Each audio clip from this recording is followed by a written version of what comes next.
Сәлеметсіздер ме, оқушылар? Қаңтардың 26-сы сынып жұмысы. Сабақ тақырыбы спорт, денсаулық кепілі. Бүгінгі сабақта мәтіннен негізгі тірек сөздерді табуды, пікірлесуді үйренесің.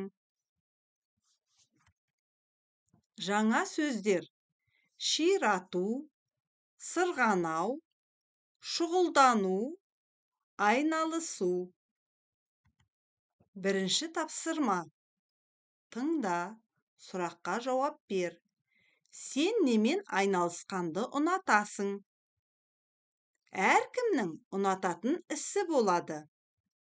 Ұнайтын ісіңмен айналыссаң, көңілді жүресің.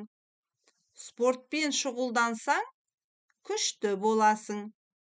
Кітапты көп оқысаң, білімді боласың.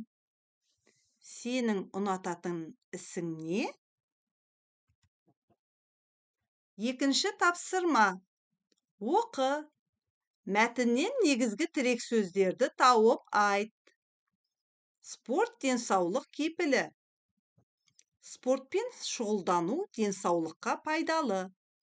Спорт бұлшық етті ширатады. Сымбатты болуға көмектеседі. Көңіл күйді көтереді. Есте сақтау қабілетін жақсартады. Спорт түрлі аурудың алдын алады. Мәтіндегі негізгі тірек сөздер: спортпен шұғылдану, бұлшық етті, сымбатты, көңіл күйді, есте сақтау қабілетін, түрлі аурудың. Үшінші тапсырма.